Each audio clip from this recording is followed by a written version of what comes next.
I'm the special guest, Lila. Hi. Hi. Hello. I guess we'll start there. Well, That's a good introduction. Welcome to Televised TV Movie Story, the podcast where we talk about TV movies. Uh, like we do intros here. What are you doing? I Come on. I try to at least do a little bit of an intro, just say the name of the podcast and When? everything. Since when? I How always lo do. I disagree.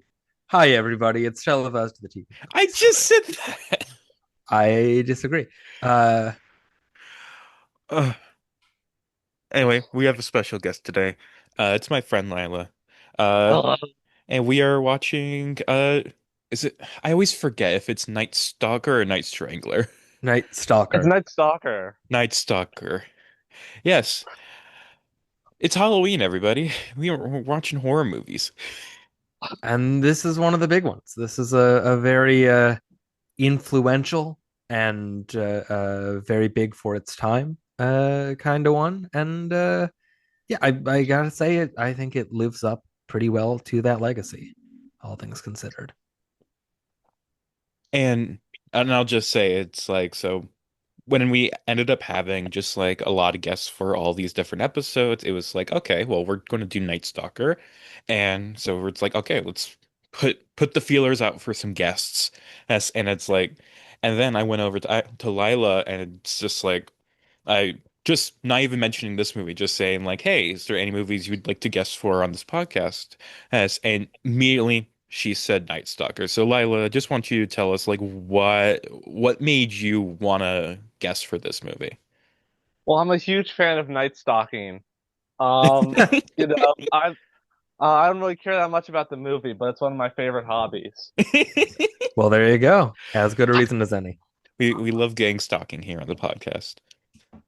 Ugh. Uh, yeah. Where do we want to kick things off here? Just do the rundown like you always do. Okay. And that is one thing we do always do. We do. I just was wondering if we wanted to do any more like pre-talk or whatever.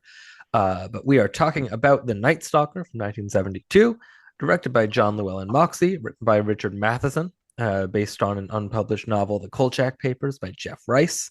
Richard Matheson is a big name, just sort of in general in like horror sci-fi writing. He wrote I Am Legend. He wrote Duel. Wrote a bunch of Twilight Zone episodes, including Nightmare at 20,000 Feet. He wrote a lot of the adaptations for those Edgar Allan Poe movies of the 60s. He wrote novels and short stories that would be adapted into The Incredible Shrinking Man, Real Steel, What Dreams May Come, The Box, Stir of Echoes, Somewhere in Time. Big name on this one as far as the teleplay here. He also wrote Jaws 3D, apparently. Did he now? Fascinating. The movie stars Darren McGavin, Carol Lindley, Simon Oakland, Ralph Meeker, Claude Akins, and Charles McGraw. I didn't write down the actor playing the vampire here is Barry Atwater. What a Uh, name. yeah. Barry Atwater. The movie was broadcast January 11th, 1972, as an ABC movie of the week. At the time, it was the most viewed made for TV movie. Had a 48 share, so almost half of all TVs in America watched this movie as it broadcast. That's Um, insane. right? 48% of the TV audience in 1972 was watching this movie. Well, surely there must have been some good counter programming. Well, on CBS, there was an episode of Hawaii Five-O and then an episode of Canon. And on NBC, in the last 15 minutes of this movie, there was an episode of a show called Nichols. Like the name Nichols, like Mike Nichols, not like the coin. Okay. But it didn't have any programming for the first hour. So it was either this or an episode of Hawaii Five-O, which I guess that means even though this had a 48 share, if there was only one other thing on, I guess the Hawaii Five-O had the other 52 because what there were three channels. So Yeah. I I mean, don't know. that's still impressive. It's just like if you have Hawaii Five-O or a weird vampire noir movie and people are choosing the weird vampire noir movie, it's like, it's pretty Yeah, good. I imagine the like advertising for this movie or whatever sold it well to be able to get that much of an audience, because it's not like, you look at movies that do very well at the box office. They have legs. And they kick They you. Yes, exactly. They like, you can have a word of mouth. You can build that up over time. But a TV broadcast, you have the one time to get those numbers. So uh, everyone had to have been on the same radar at the time as it was airing. So it did well for itself. Hell, And hell yes. that's the rundown. That's the intro. All Uh, right. I and I'm gonna kick us off going into this movie, and I'm gonna start off by saying I did not really care for this. I think it's mainly just because I'm not like a noir person. I'm not like a crime movie person. And it's just like I need like a mystery to be really like interesting in order for me to get into it. And this one just kind of felt like a bit dull. And also Kolchak himself, I think he's just the most pathetic man of all time. Like I well, yes, he's just this fucking waste of space, and I hate looking at him. But I it's disagree with also that Wow. part. it's Wow, also that's so mean. That's such a it's mean also thing to say. I know part of it is in ways that it's like are intentional, but also it's just like it it just feels like a lesser Columbo. Well, you don't come to this movie, wanting to root for Carl Kolchak as in terms of like, him being a great guy that has his shit together. Well, Like, no, it's not about him like being a great guy who has his shit together. Like it's not that's not what I want. I just want like I don't know, somebody who's a person. I think I don't Kolchak's a know. person. I He's will go not to bat. he's not a real human being, you know? I'll go to bat for Carl Kolchak. I think he's a real person. I think he I just exists. want to I think like Kolchak is real. I want to push him over and kick him a few times.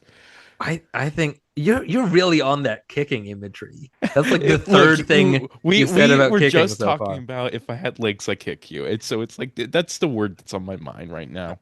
Okay. No, I'll go to. I liked Kolchak. I liked the characterization that Darren McGavin gives him as this like, hotshot, smart mouth, not quite in over his head, but like he's got a bit of a dipshit quality to him that I admire. I think he's very fun. You can definitely see that this movie and then the subsequent sequel and TV show were very influential on, say, a Fox Mulder or a Dale Cooper. Like, you don't have those characters as they exist without Kolchak as the blueprint. And I think he's enough of a personality that, like, yeah, the movie's not really all that introspective about him as a character, really, but I think he works well as like a distinctive voice for your not even detective. He's just a reporter. But he's a good POV character. Mhm.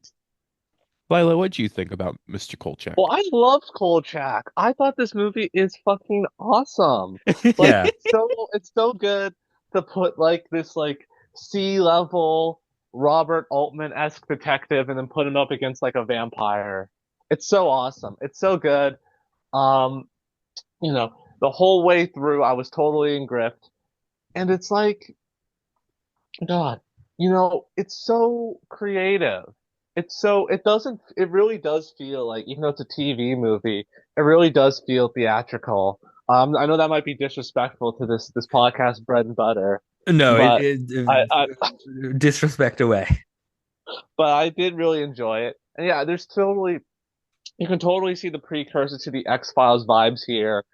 And I like that I wasn't afraid to pull any of its punches. It's not like a gore fest or anything, but it's a pretty brutal movie for its time. Or at least Yeah, especially for a TV movie about a detective named Kolchak who dresses like that.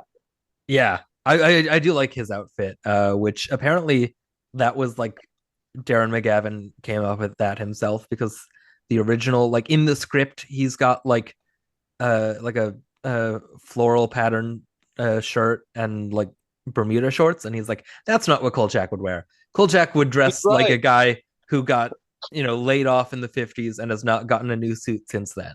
He's Uh, right. and yeah, it's a very distinct look. Like I love the like stupid little hat, and the like not quite like disheveled, but a little bit worn over suit and tie. Like it's a good distinct character look that I don't know. If I had more time between now and then, I would maybe throw together a Kolchak Halloween costume for this year because Uh, I mean it's just sort of the suit and the hat and the big metal cross, which is also a great little piece of iconography there.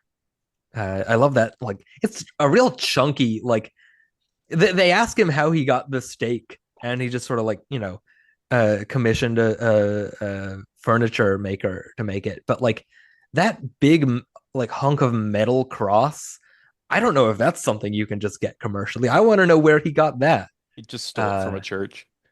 I don't know if a church has a They metal. do. Uh, okay, sure. I don't go to church, so I wouldn't know. Uh, but yeah, no, I love. I do think you're right to point out that like this is it's not a gruesome movie. We're watching it for horror month here, but it's not like this is an especially gory movie. But it does the stakes and the terror of it does feel real. And when you do finally see the vampire, spoiler alert, it is for real a vampire. Uh, it's a good subtle design for him. We look back I at love last the week where we vampire. did Dracula 3000, and that just looks like a Party City Dracula. Like I think the design here with those like blood red eyes is really spooky. Yes. Yes. It's such a good because the thing is, it's such animalistic eyes, and Yeah. the way the actor moves is so just inhuman. It's so good, and it's so contrasted because the rest of his face, as far as I remember, is like mostly normal looking if you saw it from far away, I think, right? Yeah. He just But it's looks like a sort of gaunt older guy. yeah. And then whenever he like moves, it's just so unnatural, and you can tell a lot of the later X, not later, but just all of the a lot of the X-Files episodes have sort of gone for a similar sort of, movement as that. It's very Yeah. good. And also, he's fucking creepy as shit in all his scenes. Yeah. Even at the end when Kolchak breaks into his house and there's just sort of a standoff of crucifix and hissing for the most part. I do think like that could have gotten to be too corny of like, okay, well, do something else now. But that hissing is pretty spooky. And Yes. the point where Kolchak like falls down the stairs and the vampire just all of a sudden jumps from the landing down onto the railing, just like at a very inhuman sort of clip. Hmm. That's a good. I don't know however they pulled off that effect, but it works. It doesn't feel dated as far as the effects, and it doesn't feel like too corny as far as the in like the in movie effect that it's going for is having him like sort of float through the air like that. It works. This Hmm. is, Yeah. is a good moment of scare. All right. What else do we talk about? Uh there's I wish there was more of the vampire ultimately, like from his point of view. Hmm. There's like his kill Definitely. scenes. There's a few here and there. The one where he kills the dog and then just sort of walks towards the woman who should just get in her car. Like I get she's probably just under his thrall and she can't because vampire, but she does open her driver's side door, and then instead of getting in her car and driving away while this man slowly walks towards her, she opens the back door as well and lets her dog out to go run at him, and then he kills the dog too, and then he just keeps walking forward and she doesn't do anything. But that's really the only extended scene you get of the vampire doing vampire stuff, and I get that it's like to build mystery around if this really is a vampire or not, but I would have liked to have seen more of that side of the movie. I'm gonna disagree. I thought less was more with the vampire. I think we got a very fair amount of vampire scenes in that movie, and I think it's not enough where it loses its impact or loses like its effect of horror on the audience. Yeah, that's fair. That's a fair point. It's not, it's not that there's not enough. I think just what I didn't get the one like big vampire scene that I wanted. I think Hmm. the point of view scenes you get of him are good but not great. Like there's not really anything. You don't get a lot of interaction between him and his victims in the few scenes you get in a way that I maybe would have wanted some sort of something. He just sort of grabs them and then they're dead within like 5 seconds. Mhm. Hmm. Hmm.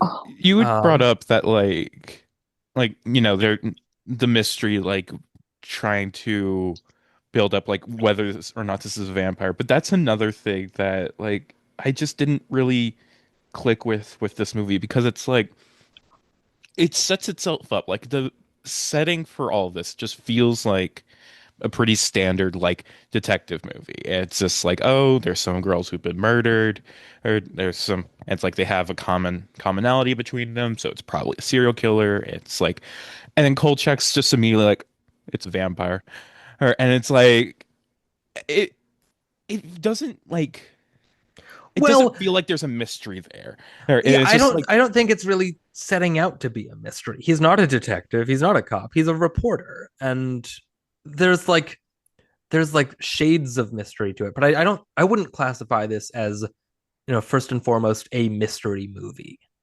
necessarily. and then what is it? It's like it. I just It's a there was horror nothing movie. that pushed me forward in this. I was just I think probably ultimately what it comes down to is whether or not you are charmed by Kolchak as a character, and it sounds Maybe like you weren't, and so def then you just don't have a lot of rope to work with. like But maybe if he was wearing the floral print and the cargo shorts, I would have been more invested in him. maybe so. The Because I also clothes. got lost as to who was Kolchak in some scenes, like because it's all just a bunch of like wow. older men, and it's like they all have similar rounded faces and things like that. It's just like it's hard to tell which one is Kolchak at times. This movie is sort of the pinnacle of 70s face. Like you don't have actors that look like this in your movies anymore. Uh, but I I don't know. I liked Kolchak. I found him to be a charming protagonist, and uh, that goes a long way for this movie as far as like sticking with it and having a good time with it. Because I do think this is one of the better ones we've talked about on this show. So this is going to be up there in my rankings ultimately. But yeah, I just think altogether it's a well-made movie that has a real distinct look to it. The Vegas setting is really poppy without like, it doesn't spend too much time on the strip in the casinos, like making this a Vegas movie in that kind Yeah, of way. it's But very it does casual. feel, yeah, it feels very distinct, versus if this was a New York movie or an LA movie or a Chicago movie or whatever. Like Vegas as the setting for this feels kind of fresh and fun and gives it a sort of like kind of a hangout vibe almost to it all. I And I do like the Vegas setting. I do think yeah, that is an interesting aspect of it, and like exactly what you were saying, where it's like it sets it in Vegas, but doesn't focus on like what everybody knows about Vegas, like shows kind of more outskirts because like Vegas is in the middle of a desert, and it's like I think it does use that setting pretty well. Yeah, R- and you mentioned this movie being very 70s. I very much felt that it's very much in that line of those early to late why did I say early to late 70s? That's just the whole decade. It's very much a line of those 70s movies that are sort of reeling from the sort of trust lost in their government institutions. Especially with the ending. If you want to talk about that now, if you want to like lead Of into that. course, we don't care much. We can talk about spoilers at any time here. Oh I yeah, you know, yeah. I didn't want to spoil Kolchak for all the viewers here, you know, who might be covering their ears right now. Um, uh yeah, it's an interesting ending where at the end of this big standoff in the house, he does just kill him. He does just kill the vampire with a stake to the heart, and then has what seems to be like it's going to be a happy ending where he killed the vampire and he's getting his story printed and he's running off with his girl. But then no, he's being ran out of town under threat of jail forever for murdering the suspect. They use it as a bargaining chip to just be like, we hate you, Kolchak, leave, or else we're gonna put you in jail forever for murder.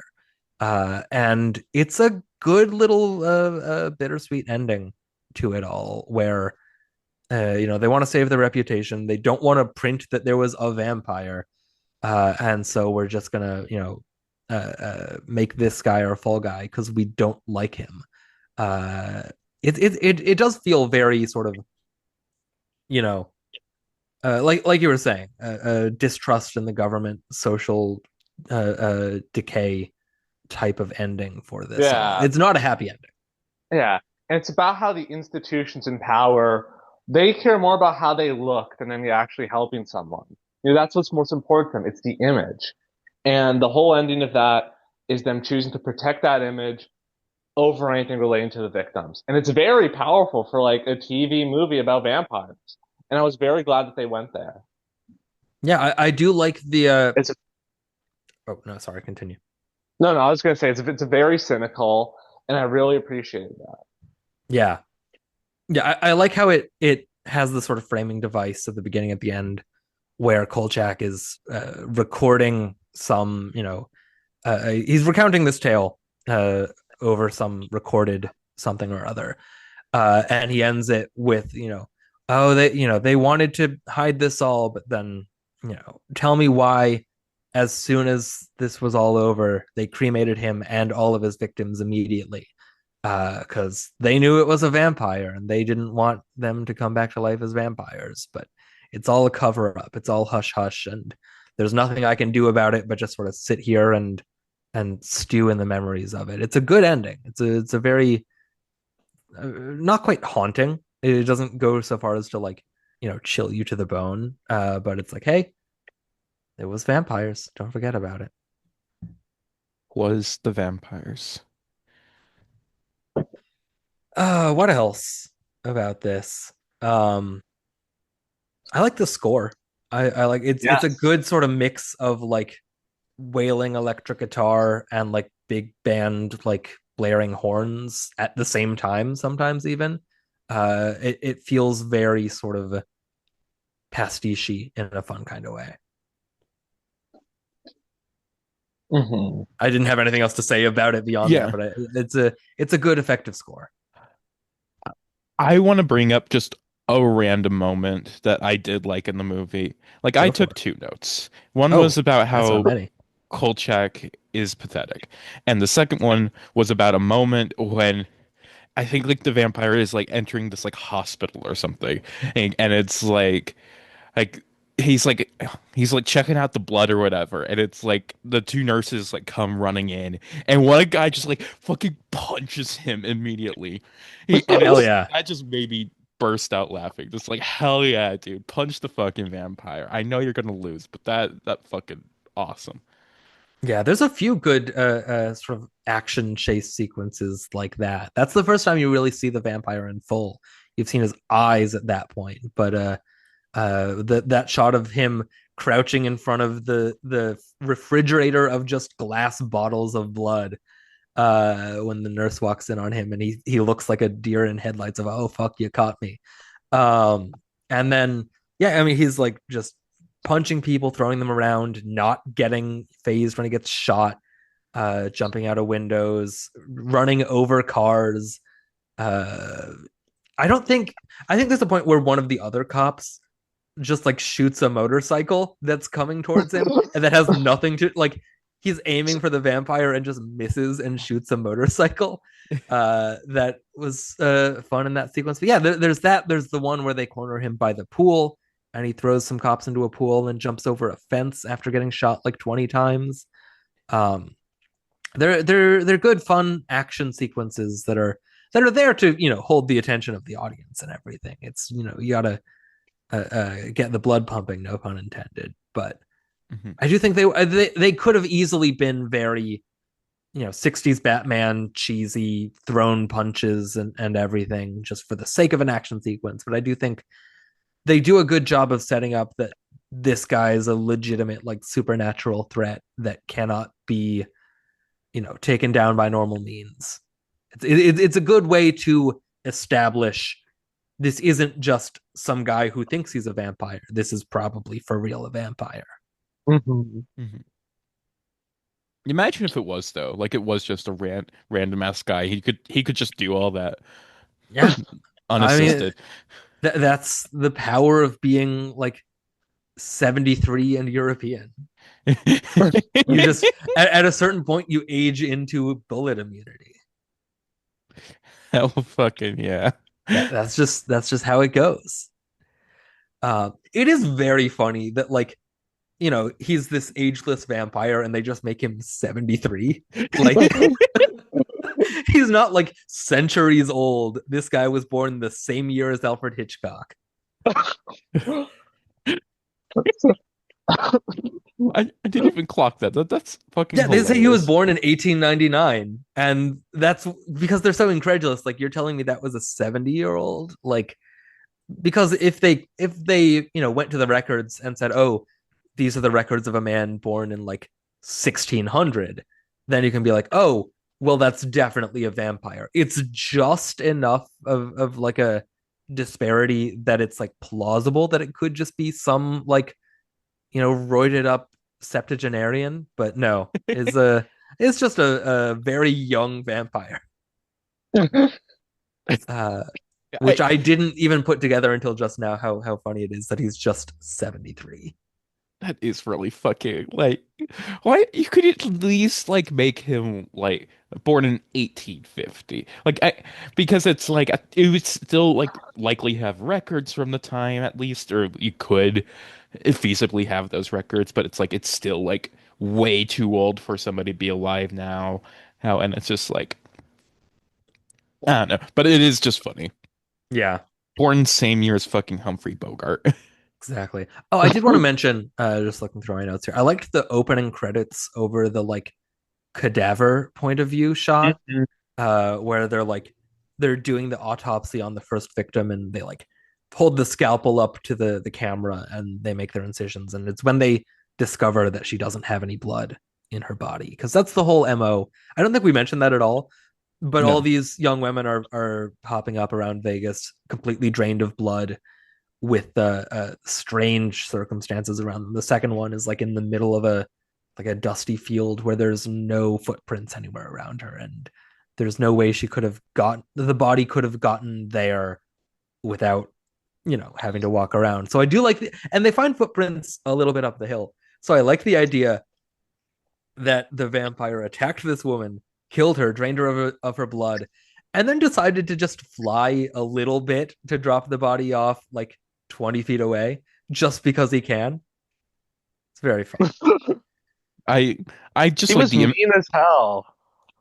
I would prefer the image of him chucking her into the fucking ravine. just fucking like 3-pointer. Yeah. Oh yeah. I wish there was more of that. I wish there was more like strange circumstances around the victims. Like the first one just sort of gets dragged into an alley and stuffed into a trash can, and there's nothing like supernatural other than the bite marks and the draining of blood. Like there's no other evidence ever other than the lack of footprints that one time that there's something supernatural going on, which I guess is there to prolong the reveal as to whether it's a for real vampire or just like a guy. But it maybe if this was more of a mystery, it would have it could have benefited from something like that. And I wonder if the TV show goes more into that because I don't actually know if it's a case in that show where everything is supernatural or it's like an X-Files type of thing where sometimes it's just like a guy uh or what have you, but I don't know. This did make me want to watch the TV show Mhm. Mhm. because it's only like 10 episodes, right? I mean, they're all like an hour long, but I don't know. it's not like a super long running show as I Kolchak. understand it. Um, yeah, one season, 20 episodes. Okay, 20 episodes. And they're all 50 minutes. Okay. Yeah. Excuse me. Um there And, was and a reboot of the show in 2005 with Stuart Townsend. Wow. Okay. From Queen of the Damned. Another vampire. The vampire Yeah. thing. From a different adaptation by a different Rice. I don't think there's any Yes. relation. Is there? Is Jeff Rice related to Anne Rice? probably Yeah, they're not. brother and sister. Are they? No, they're Cool. not. I just made that up. Oh, well, Lila, of course. Jeff Rice, author of The Night Stalker, which was unpublished. It was just like a manuscript that he was trying to shop around to sell. And then someone got a hold of it and was like, hey, this would make a good movie. Don't publish this yet. We want to make a movie of it. And then you can put it out after we do that and you can benefit from that. Wait, Which, I mean, the I theme for imagine the that new worked. Night Stalker was made by Philip Glass. That kills me. Wow. From Was Fan it? Forston. Oh, wow. Sure. Oh, you guys are going to love this. 10 episodes. Original release on ABC. And then from episode 6 to 12, which it says 10 episodes, but episode 6 to 12, this was released on iTunes. Hey. This was a straight to iTunes TV show. A television series that ran for 6 weeks in 2005 on ABC. And then the rest of it was on iTunes. Stuart Townsend, Gabrielle Union, Eric Jungman, Cotter Smith are the main roles. Any guest stars of note? Tony Todd was in an episode. Okay. Hey. Wow. There was an episode in the 9th episode had Stephen Tobolowsky and Mira Furlan from Lost. Hey, Stephen Tobolowsky. Yeah, and from Groundhog's Day. Yeah. And God's Not Dead. From And Sneakers. from Glee. Let's just Of name course, you every would say it's from let's just Glee. name every Stephen Tobolowsky project we can name. Go. I'm out already. Yeah, Yeah. I got nothing. Oh no, Memento. He's in Memento. He's He's in Memento? He's Sammy Jenkins No in one should- the flashbacks. No one should have brought him back for Dark Knight. He could have played that guy who's like, I want $1 million a year for the rest of my life. When He should have been brings the Bane. stuff to Morgan Stephen Freeman. Yeah, he Tobolowsky should have been Bane. Hell fucking yes. Oh, Batman. It Oh, would be Batman. extremely painful for you. I can't believe we're fucking Batman, Bane you're posting in seriously 2025. bothering me right now. We are Bane Tobolowsky posting. It's its own thing. It's a whole new thing. We're reinventing it. Bane is- Kill yourself. Bane is back in Tobolowsky form. I'm looking at the original series to see if there's That's anybody interesting. And I saw yeah, that also probably would have been a good. William Daniels. I really like that he's here. We also Cool. have Phil Silvers in an episode. Also, there's an episode I saw that was written by fucking Robert Zemeckis and Bob Gale. The Oh, episode wow. 15 Wow. Chopper. Interesting. There's also an episode of the reboot that has Art LaFleur, I guess. And also, That's just- the second episode of Kolchak is written by David Chase, who went on to create Oh, The wow. Sopranos. I said that like Fascinating. there's going to be a viewer of the audience who doesn't know that. I didn't know that. No, You didn't know that? that's cool. I don't know much about The Sopranos. Well, you should watch. It's a pretty good show. I mean, I want to, but it's a very long show too. It's hard to get into a show like that. It's not that long. It's pretty long. 6 seasons, 86 episodes. which I do know off the top of my head. Oh, you knew that off the top of your head, but you Of didn't know course, the of previous course. I just didn't. I am very familiar with the amount of The episodes in The Sopranos. Thank you very much. that David Chase episode, by the way, has John Fiedler and Scatman Crothers in it, and it's Wow. about Oh shit. a woman who revives her grandson using voodoo to turn him into a zombie to take revenge against the mobsters who murdered him. So basically, just like kick the can. Yeah, probably. Yeah. Uh, who else? Is there anything else with this the TV show? Oh, Richard Kiel is in an episode. Okay. Richard Uh, Kiel. uh, Which episode? Episode 8. Jaws from the Bond movies. He plays a And he's shaman's. Oh, also from Happy Gilmore. He's the big guy in Happy Gilmore. So he is. He plays a Native American shaman spirit called the Diabolero. So, oh, Tom Skerritt plays a politician who's made a pact with Satan, Whoa! Oh my scary. God! Look at which gives him gives the him ability to turn. Wait, turn wait, into wait, a wait, bull. wait. Yes, yeah. I just saw that too. Tom Skerritt plays a politician on a meteoric rise who murders his opposition through a pact with Satan, which gives him the ability to turn into an invulnerable dog. Fuck Maybe the yeah. show is worth a watch. Yeah, I gotta watch this show. Eric Estrada is in episode 17. Ooh. This episode has a William Smith and a Michael Fox, but neither of the ones that you know. It's not Will Smith and Michael J. Fox. I- oh my John god. Marley. Yeah, and now I'm just looking through all the guest stars and everything. There's an episode with a succubus in an ancient Mesopotamian clay tablet. Well, I wish all Uh, these episodes had a succubus. Well, there you go. Yeah, I bet you would. Rolls eyes. Any of these other writers? Anybody? It doesn't seem like it. Oh, there's another David Chase one. The Spanish Moss Murders. Okay. And okay, David Chase wrote a few of these. He wrote an episode called The Werewolf as well.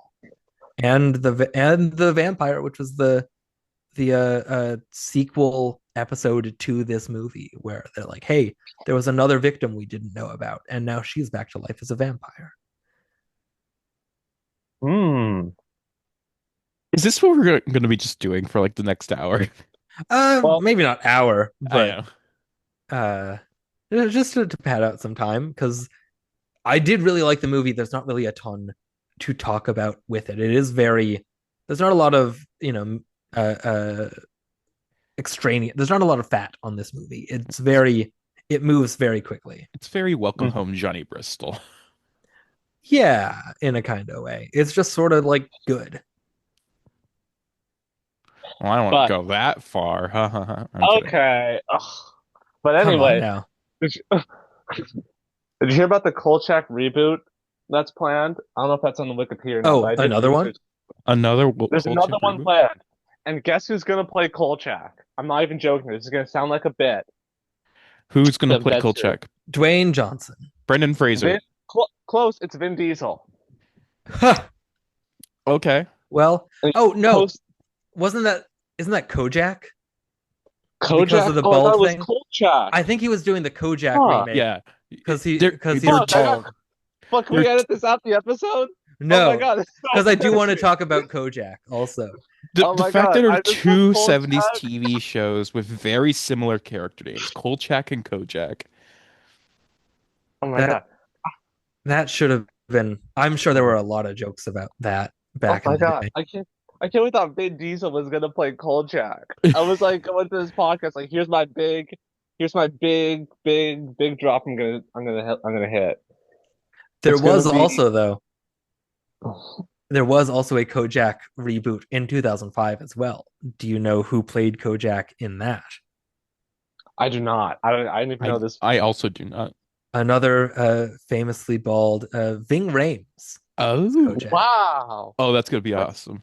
Yeah, that seems. There were 9 episodes of that. So even fewer than the Kolchak remake, although it does seem like all of it aired on TV and not iTunes. I mean, this was also before iTunes, I think, or No, they were the same. It was because before iTunes had like movies and stuff. well, no, because the Kolchak reboot was also 2005, so that was Was the it? same year. Yeah, Oh, the Night Stalker 2005. 6 of those 10 episodes of the 12 episodes, I don't know where that number comes from, aired on iTunes. So, uh, yeah, that Philip Glass credit on Wikipedia, that's gotta be a prank. That can't be right. no, it doesn't sound unlikely. Like Philip Glass does a lot of like Yeah, stuff like that. I just don't want it to be true. I just That don't. that you can hear a Philip Glass score on exclusive iTunes episodes of the Yeah, Kolchak reboot. yeah. This okay, so it does look like it was just episodes uh 7 through 10. Okay, so everything's wrong here that were on iTunes. 2 of those 4 on the Wikipedia page do not have plot summaries or cast members. One of them has an unknown release date and there's no information about it on this page. But there you go. Are you telling me that the Wikipedia page for the Kolchak reboot, which had which had multiple episodes released on iTunes, isn't well documented? Yeah, I can't believe it. I can't believe it's I mean, it is a pretty robust Wikipedia page elsewhere. There is a big enough section on broadcast and the rest of the episode guide and the recurring cast members that like I don't know. It feels like someone's dropping the ball there. Someone go fix that. Of all of our 5 of listeners, Are, go fix that. Someone do is a deep dive into the Night Stalker 2005 to 2006. it Maybe is we it have a too big Stuart Townsend fan listening. Yeah. Maybe maybe Stuart Townsend is listening. I yeah. mean, he doesn't have anything better to do. Yeah. Come on.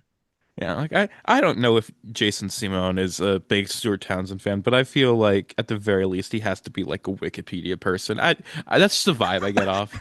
Like a big That Wikipedia sounds like editor. such a dig. Like you're probably a Wikipedia person, aren't No, you? it's a nice thing because I admire the Wikipedia editors because they do a very hard job. Nerd, nerd. You know whose Wikipedia page is not super up to date? Stuart Townsend. His his filmography table has a section or not a section has one movie listed as unreleased for release later in 2023. Well, I can't wait for that. Yes, we are all going to be seated for the martini shot. Stuart Yeah. Townsend's big comeback film. Let me check if there's an IMDb page for 2023's The Martini Shot. There is. Who else is in this? Matthew Modine, John Cleese, Derek Wow. Jacobi. Of course, John Cleese is in this. Of course, Yeah. Derek Jacobi's in it. I think And that's got to be elder abuse. The dude is like 94. I mean, he's abusing himself at this point. Derek Jacobi? Yeah, how old is Derek Jacobi? We're just sort of going wherever on this episode. We ran out of stuff to talk about, so we're just taking any thread until it feels like it's been long enough. Put Derek Jacobi in the Kojak remake. Yeah. Derek Jacobi and Vin Diesel as friends. I'm trying to think of. I'm Well, trying to Vin Diesel, isn't he picture. friends with fucking Michael Caine in real life or something? Probably. That You're real sounds right. British. But I'm trying to think of Derek Jacobi saying, "Who loves you, baby?" Who loves your baby? That's not a Jacobi. That was just sort of like old That's man. Austin Powers. Yeah, that Or was no, like that's Basil Exposition. That's fucking Michael yes. York. No, it was a little bit of that, little bit of Ian McKellen. I think I don't know, maybe not. Derek Jacobi has 2 Emmys. Good for you. One of them is for Frasier. What's the Great other one show. for? The 10th Man, whatever that Awesome. is. Is that something we can talk about? Is that it is a TV movie. Hey, Anthony Hopkins, Kristen Scott Thomas from 1988, so like early in her career, Kristen Scott Thomas. Pretty slow horse. A wealthy Paris lawyer facing execution finds a poor prisoner willing to trade places with him in exchange for promising his fortune to the man's family. After his release, he returns to his old home but doesn't reveal his true identity. Interesting. Fascinating. Written by Graham Greene. I know two people who've seen it and they both gave it 3 stars. Oh, the other it's is this like based on a book by Graham Greene or is it like written by Graham Greene? I don't Original know. writer, Graham Greene. Okay. Okay. The Oh, teleplay is Lee Langley. well, there you go. What else? Anything else? I, Where are I we? think we gotta try and end this. I think it's been long enough. Yeah, I got nothing. It's the Night Stalker. It Hey, was pretty good. hey, Lila, It say was something funny. something funny.